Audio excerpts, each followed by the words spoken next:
여러분들의 구독과 알람 설정은 영상 제작에 큰 도움이 됩니다. 영상 보시기 전 구독, 알람 설정, 좋아요 한 번씩 눌러주세요. 부탁드리겠습니다. 아침 햇살이 커튼 사이로 들어오는데 거실 한켠에 놓인 반찬통들이 먼저 눈에 들어왔습니다. 김치, 멸치볶음, 장조림, 언제나 똑같은 엄마표 냄새가 진하게 배어 있었습니다.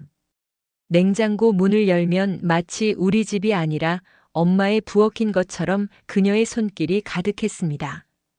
저는 깊은 숨을 내쉬며 반찬통을 하나하나 꺼냈습니다. 엄마가 또 오셨구나. 손에 닿는 플라스틱 뚜껑의 차가움이 제 마음을 답답하게 조여왔습니다. 남편은 출근 준비를 하며 무심히 말했습니다. 당신 좋겠네. 밥 차리기 편하잖아.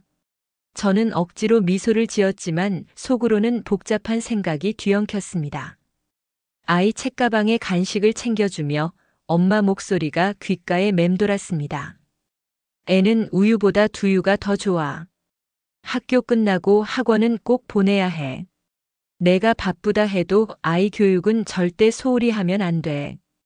그 말들이 마치 제 일상을 지배하는 규칙처럼 따라붙었습니다. 저는 엄마의 말에 대답하지 않고 그냥 고개만 끄덕였던 지난 날들을 떠올렸습니다. 아파트 현관 앞 신발장에는 엄마의 슬리퍼가 여전히 놓여 있었습니다. 남편은 가끔 농담처럼 말합니다. 여긴 우리 집이 아니라 장모님 별채 같아.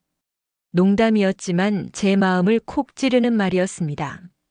엄마는 늘 제가 잘 살기를 바란다고 말하지만 그 속에는 저를 향한 끝없는 간섭이 숨어 있었습니다.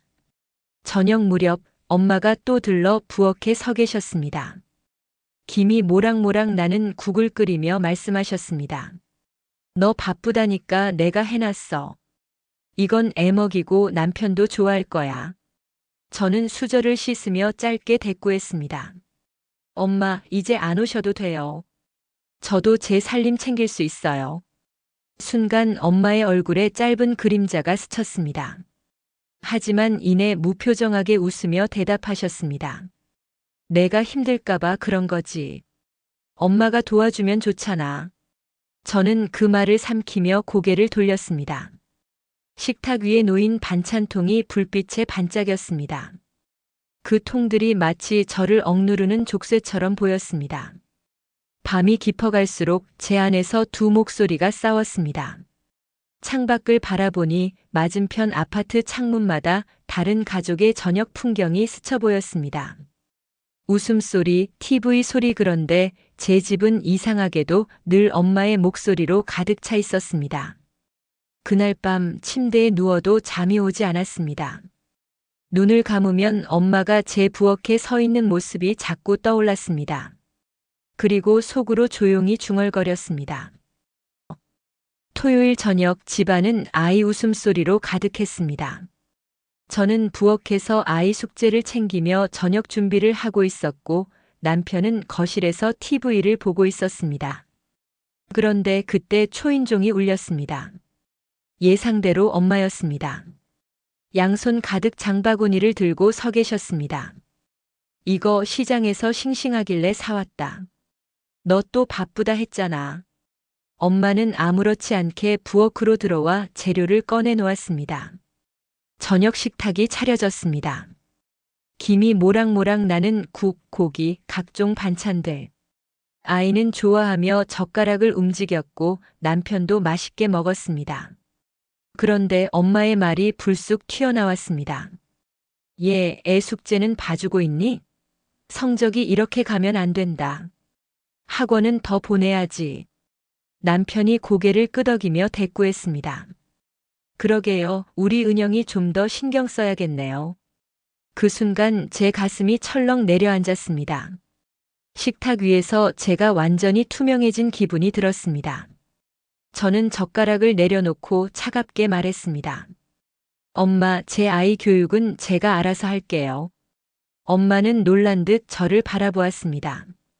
아니, 내가 바쁘니까 내가 걱정돼서 그러는 거지. 다 너 잘 되라고 하는 말이야. 엄마, 저도 이제 엄마예요. 제 애를 어떻게 키울지는 제가 결정할 문제라고요. 엄마의 얼굴이 굳어졌습니다. 식탁 분위기는 얼어붙었고 아이가 조용히 숟가락을 내려놓았습니다. 남편은 머뭇거리며 상황을 무마하려 했습니다. 에이, 괜히 예민하게 받아들이지 말고 어머님이 다 좋은 뜻으로 하신 말씀인데. 그 말이 불쏘시개가 된 듯 했습니다. 제 속이 치밀어 올랐습니다. 좋은 뜻이면 다예요? 제 삶에, 제 집에, 제 아이한테 계속 간섭하는 게 당연해요? 저는 숨이 막힌다고요.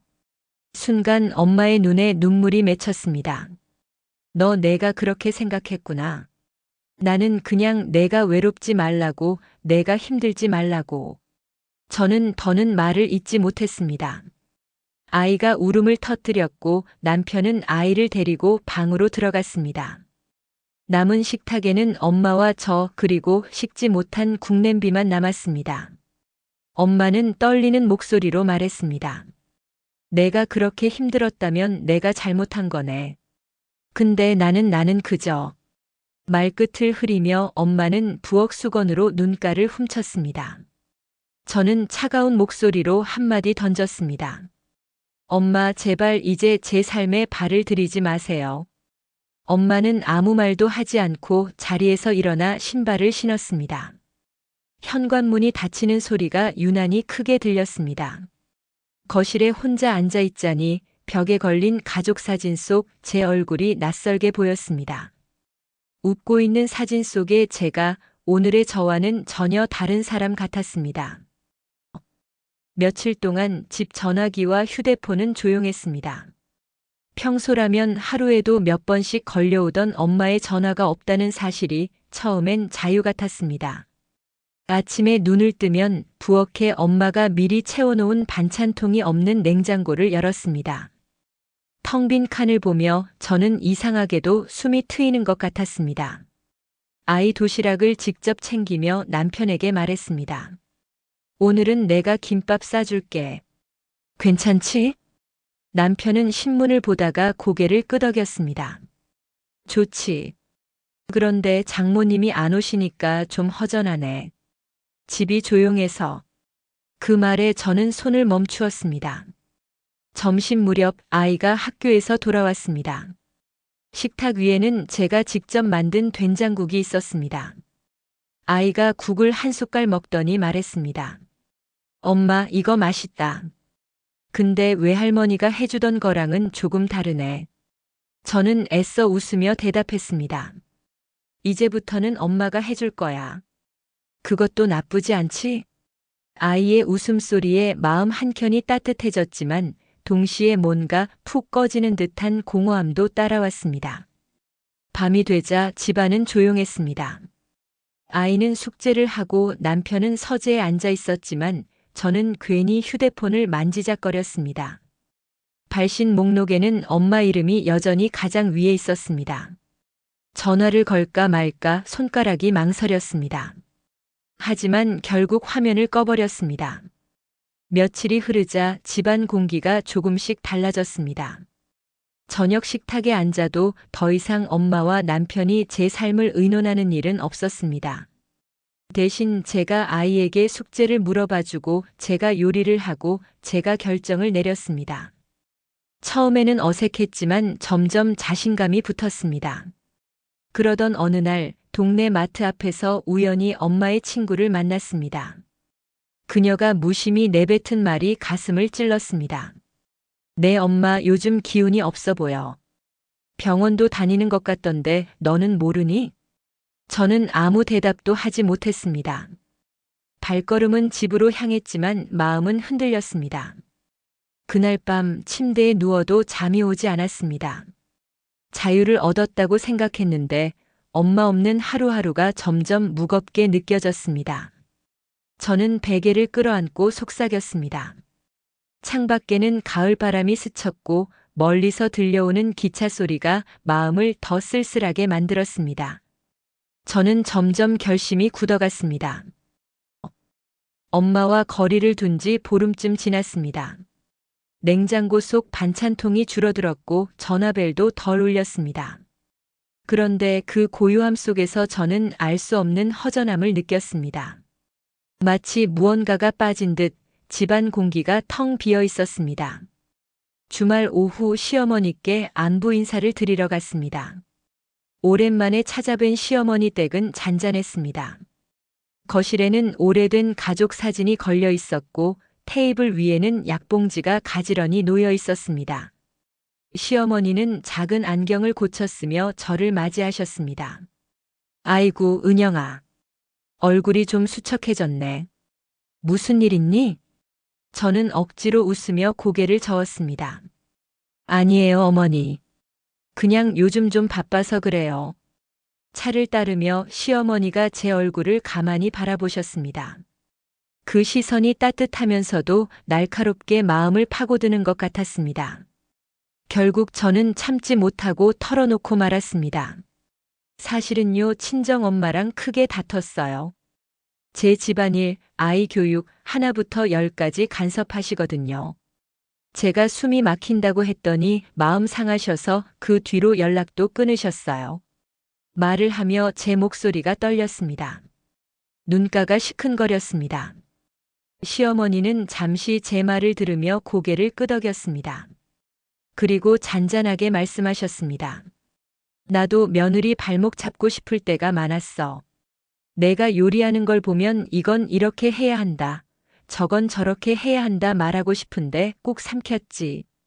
내가 내 손주 키우는 걸 보면 부족해 보여도 일부러 모른 척 했어. 저는 놀란 눈으로 시어머니를 바라보았습니다. 시어머니는 따뜻한 미소를 지으며 말을 이었습니다. 왜 그런 줄 아니? 내가 너무 간섭하면 내가 나를 미워할 거니까. 그래서 거리를 두는 게 서로 오래가는 길이야. 내 친정엄마도 아마 너를 미워받을까봐 두려운 거 아닐까? 그 순간 제 가슴이 뭉클해졌습니다. 시어머니의 한마디가 엄마와의 갈등을 다른 시선으로 바라보게 만들었습니다. 잠시 방 안은 고요해졌습니다. 시어머니는 차잔을 제 앞에 밀어주며 덧붙였습니다. 자식이 멀리 가면 서운한 게 부모 마음이야. 근데 붙잡는다고 다 내 사람이 되는 건 아니지. 내버려 두는 것도 사랑일 때가 있어. 저는 차잔을 두 손으로 감싸 쥐며 뜨거운 온기가 손끝에서 가슴까지 번지는 것을 느꼈습니다. 집으로 돌아오는 길 하늘은 붉게 물들어 있었습니다. 가을 바람이 불어와 머리카락을 흔들었습니다. 저는 혼잣말처럼 중얼거렸습니다. 현관문 앞에 서니 문틈에 끼워진 작은 쪽지가 눈에 들어왔습니다. 낯선 필체로 적힌 글씨였습니다. 병원 다녀왔어. 몸이 예전 같지가 않네. 연락 기다릴게. 엄마. 손이 떨렸습니다. 그동안 밀어내던 엄마의 그림자가 다시 제 앞에 서 있는 듯 했습니다. 현관문 앞에서 발견한 쪽지가 계속 마음에 남았습니다. 병원 다녀왔어. 몸이 예전 같지가 않네. 연락 기다릴게. 엄마. 짧은 글씨가 제 마음을 붙잡고 놓아주지 않았습니다. 며칠을 망설이다가 결국 전화를 걸었습니다. 신호음이 길게 울리다가 약한 목소리가 들려왔습니다. 은영아. 엄마의 목소리는 전보다 한층 힘이 빠져 있었습니다. 저는 심장이 철렁 내려앉는 걸 느꼈습니다. 엄마 어디에요? 제가 갈게요. 그날 오후 엄마가 입원한 병원을 찾아갔습니다. 병실 창가에 앉은 엄마는 작아 보였습니다. 늘 부엌에서 분주하던 강한 엄마의 모습은 어디에도 없었습니다. 희미한 미소를 지으며 저를 반겼습니다. 왔구나. 별건 아니야. 그냥 나이 들어서 여기저기 고장이 나는 거지. 저는 억지로 미소를 지으며 곁에 앉았습니다. 하지만 목에 걸린 말들이 쉽게 나오지 않았습니다. 그동안의 갈등이, 서운함이, 원망이 뒤엉켜 있었습니다. 잠시 후 엄마가 창밖을 보며 조용히 말했습니다. 너 내가 왜 그렇게 집착했는지 알았니? 저는 대답을 못하고 고개를 숙였습니다. 엄마는 깊은 숨을 내쉬며 말을 이었습니다. 나는 친정에서 늘 외톨이였어.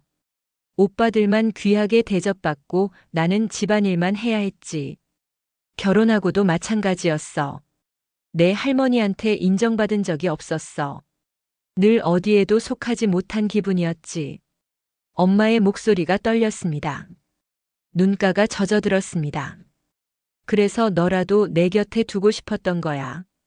내가 내 전부니까. 내가 못 받은 사랑, 내가 잃은 자리 그걸 너한테서라도 찾고 싶었던 거야. 저는 충격의 말을 잃었습니다. 늘 강하다고만 믿었던 엄마가 사실은 그렇게 외로움 속에 살았다는 걸 처음 알게 된 순간이었습니다. 눈물이 차올라 저는 조용히 엄마의 손을 잡았습니다. 엄마의 손은 차갑고 거칠었지만 그 안에서 묘한 떨림이 전해졌습니다. 엄마 왜 이제야 말씀하셨어요?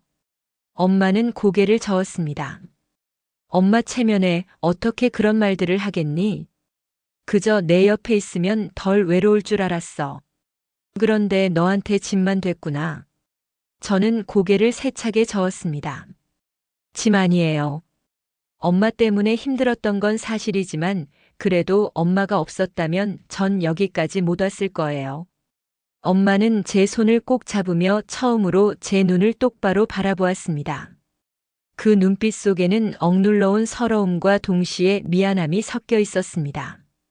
그날 밤 집으로 돌아오는 길에 눈물이 멈추지 않았습니다. 아파트 단지에 도착하니 바람에 낙엽이 흩날렸습니다.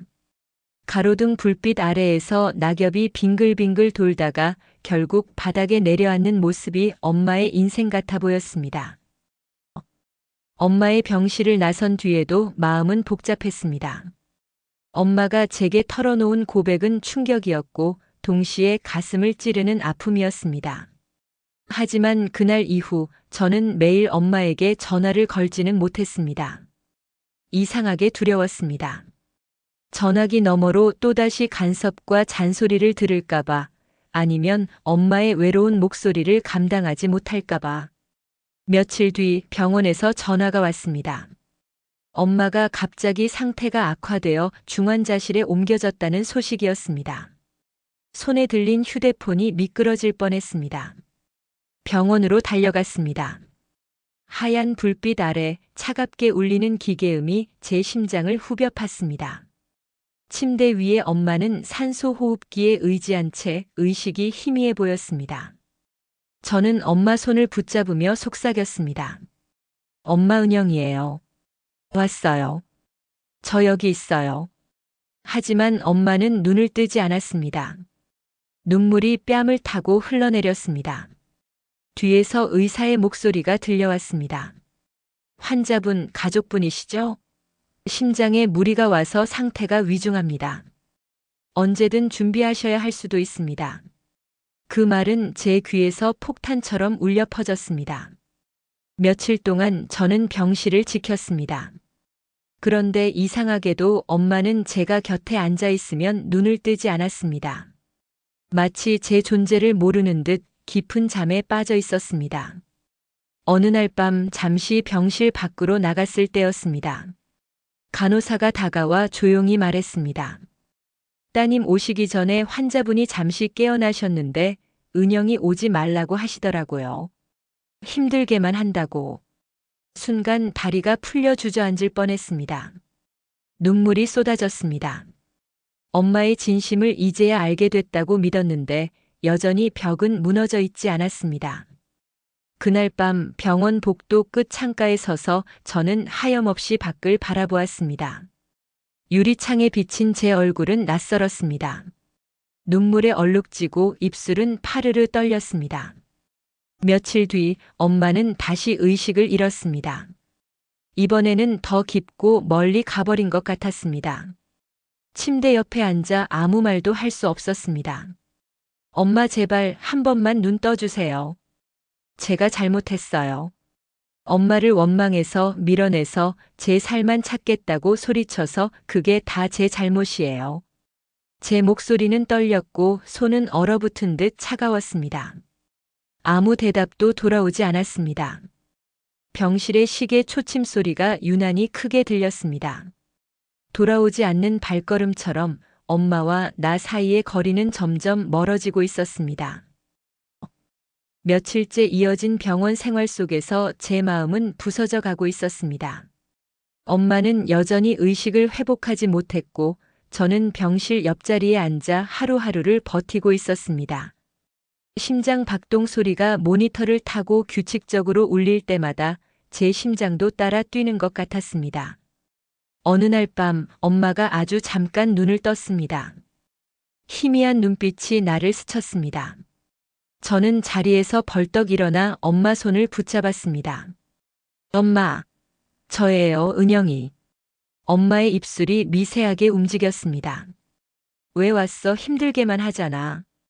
그 순간 가슴이 찢어지는 듯 했습니다. 그동안 꾹꾹 눌러왔던 말들이 폭발처럼 쏟아져 나왔습니다. 엄마가 그렇게 말하니까 더 미워졌어. 늘 내 삶에 끼어들고 내가 뭘 하든 간섭하고 나는 엄마가 족쇄 같았다고. 그런데도 엄마가 없으니까 숨은 쉬어도 마음이 허전해서 못 살겠어. 눈물이 쏟아지며 목소리가 떨렸습니다. 제 안에 쌓인 원망과 사랑이 뒤엉켜 터져 나왔습니다. 엄마의 눈가에도 눈물이 맺혔습니다. 힘겹게 숨을 몰아쉬며 엄마가 말했습니다. 나는 내가 없으면 아무것도 아닌 줄 알았어. 내가 못 받은 거 너한테라도 받고 싶었어. 그런데 나도 모르게 널 붙잡고 있었구나. 저는 울면서 고개를 저었습니다. 아니에요, 엄마. 저는 엄마가 짐이라고 생각했는데 사실은 아니었어요. 엄마 덕분에 제가 버텼던 거예요. 그런데 그걸 이제야 알았어요. 너무 늦게 알았어요. 제 눈물이 엄마 손등 위에 떨어졌습니다. 엄마는 남은 힘을 짜내듯 제 손을 꼭 잡았습니다. 엄마의 목소리는 거의 속삭임에 가까웠습니다. 은영아, 미안하다. 엄마가 널 힘들게만 해서. 그래도 넌 내 자랑이었어. 그 말에 저는 숨이 막혔습니다. 마음속 깊이 얼어붙었던 벽이 와르르 무너져 내렸습니다. 엄마, 저도 미안해요. 엄마를 밀어내고 원망만 했던 거 다 후회돼요. 제발 다시 일어나서 저한테 잔소리라도 해주세요. 제발. 엄마는 미약하게 웃었습니다. 그 웃음은 눈물 속에서도 따뜻하게 번졌습니다. 그 순간 제 가슴 속 깊이 응어리져 있던 분노와 원망이 조금씩 풀려나갔습니다. 병실 불빛이 하얗게 번져 보였습니다. 엄마와 나 사이에 놓여있던 긴 그림자가 조금은 짧아진 것 같았습니다. 며칠 뒤 엄마의 상태는 조금씩 호전되었습니다. 의사도 위기는 넘겼습니다라고 말했습니다. 그제야 가슴을 짓누르던 돌덩이가 조금 가벼워지는 듯 했습니다. 병실 창가에 앉아 저는 하늘을 바라봤습니다. 겨울이 성큼 다가오고 있었지만 햇살은 의외로 따뜻했습니다. 엄마는 여전히 병상에 누워 있었지만 예전처럼 강박적인 말투는 사라지고 목소리도 훨씬 부드러워져 있었습니다. 어느 날 엄마가 제 손을 잡고 조용히 말했습니다. 은영아, 이제는 내가 내 삶을 살아. 엄마는 그냥 내 곁에 조용히 있는 걸로 만족할게.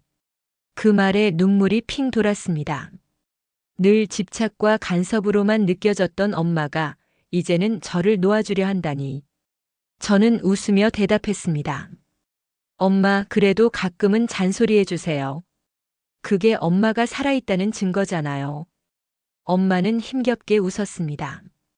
그 미소가 제 마음을 따뜻하게 감쌌습니다. 시간이 흘러 엄마는 퇴원했습니다. 예전 같으면 집에 오자마자 냉장고를 반찬으로 가득 채웠겠지만 이번엔 달랐습니다. 부엌 식탁에 앉아 차를 마시며 엄마는 저를 지켜보기만 했습니다. 저는 김치찌개를 끓이며 슬쩍 엄마를 바라봤습니다. 엄마, 맛없으면 말해주세요. 괜히 참지 말고.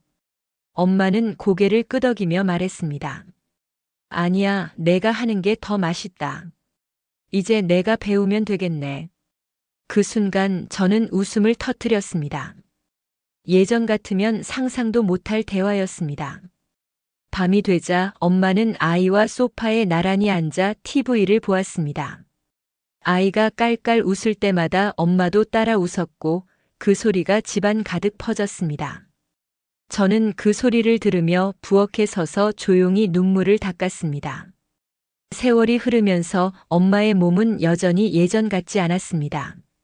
하지만 마음은 훨씬 평온해진 듯 보였습니다. 저 역시 엄마와의 거리를 조금 더 자유롭게 조절할 수 있게 되었습니다. 어느 늦가을 오후 엄마와 함께 공원 벤치에 앉아 낙엽이 흩날리는 풍경을 바라봤습니다. 엄마는 작은 목소리로 말했습니다. 은영아, 인생이 참 빨라. 억지로 붙잡는다고 잡히는 게 아니더라. 그냥 흘려보내야 하는 게 있더라. 저는 고개를 끄덕이며 대답했습니다. 맞아요, 엄마. 저도 이제 조금 알 것 같아요. 흘려보내는 게 평온이란 걸. 그 말이 제 가슴 깊이 새겨졌습니다. 집으로 돌아오는 길 하늘은 노을빛으로 물들어 있었습니다. 저는 엄마 손을 꼭 잡았습니다. 그 손은 여전히 약했지만 더 이상 두려움으로 매달리는 손이 아니었습니다. 그저 함께 걸어가는 손, 세월을 함께 나누는 손이었습니다. 댓글로 여러분들의 의견을 자유롭게 남겨주세요. 저는 다음 영상에서 또 인사드리겠습니다. 감사합니다. 구독과 좋아요는 큰 힘이 됩니다.